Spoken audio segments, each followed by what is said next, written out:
Last night, the Winnipeg Jets finished off the Minnesota Wild in a 5-0 rout to win the Central Division Series, 4-1. Winnipeg looked every bit the cup contender they've been rumored to be, and Minnesota's ability to hang was seriously impeded by injuries to Ryan Suter and Parise, plus nagging issues with Niederreiter, Spurgeon, and Dumba. It was a pretty good series that I wish had gone more games, but the Jets were too good and the Wild weren't going to overcome all those injuries. While watching, I couldn't help but think about Detroit's lost season, how they would stack up against both these teams poorly, and what these teams were doing similar and different to the Wings. It's not all bad. It is easy to see how the Wings could mature into a better version of the Wild, but it's also not too late to ape the Jets' style, either. Yet, there is a lot for the Wings to do to put themselves in a position to lose a first-round series, let alone win one. Here are 3 of my considerations on that process. 1. Detroit may not need a Norris-caliber defenseman. The Winnipeg defensive pairings all elicit one response: yeah, that's a pretty good pairing. Jacob Trouba and Dustin Byfuglien are the closest Winnipeg has to game-breaker defensemen, but neither of them are winning the Norris anytime soon.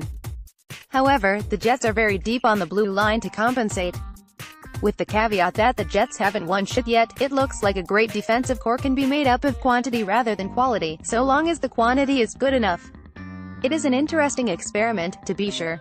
If the Jets go the distance, they will force teams to rethink their roster compositions in a couple different ways, so we fans in the Red Wings organization will just have to wait and see how it plays out. But maybe we are witnessing that it is okay if none of Cholowski, Hronek, Sarajarvi, Hicketts, or whoever Detroit drafts this spring turn into Norris perennials, so long as all of them become really good. 2. A good Blashill-coached Red Wings squad probably looks a lot like a good Boudreau-coached Wild squad. The Wild struggle with being perceived as a defense-first Lemaire-style trap team. They are a defense-first team, but so are about 28 other teams in the league because the present state of the game. And they haven't even been a trap team in half a decade, which of course nobody noticed because they're Minnesota, but also, screw you coastal media bias, all the teams in America's 2 biggest cities are either boring or bad. And maybe if the Jets were from New York then they wouldn't be so underrated, would they? No, there would be plenty of media coverage and they'd just be terrible. Sorry, my insecure Midwesterner is really showing. Back on track. Rather than relying on a trap, Boudreau employs a defensive group in Minnesota that is highly mobile and unafraid of getting in on the action, either by carrying the puck through the neutral zone, crashing the net, or fighting board battles down low. This is more or less what Detroit fans thought they were getting when Blashill first came in, before he learned that ain't happening with Detroit's current blue liners. The other half of the bargain of such an active defense is that the forwards have to be defensively responsible. Blashill preaches this all the time.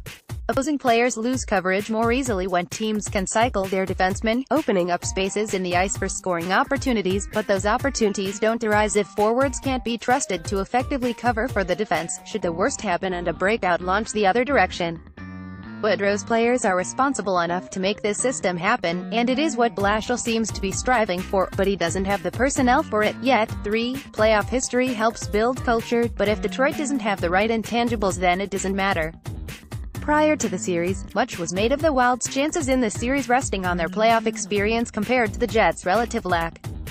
The ends of games 1, 2, and 4 featured the Jets absolutely smothering any chance the Wild had to get back into the game, reminiscent of the 07-08 Red Wings.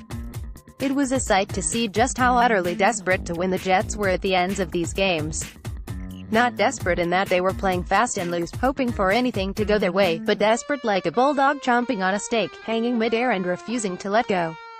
Remember, Winnipeg's team is mostly just a group of kids led by a small handful of players from the Thrashers' days who believe enough in the organization to hang around and keep fighting.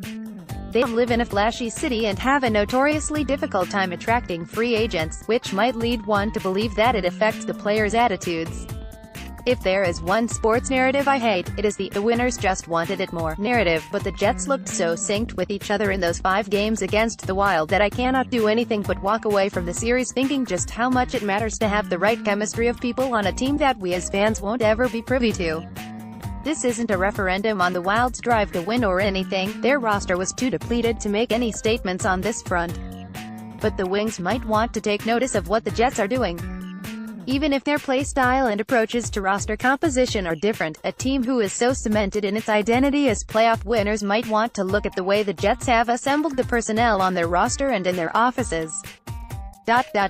And now that I've said all this, just watch the Jets get swept by Nashville and Boudreaux get axed.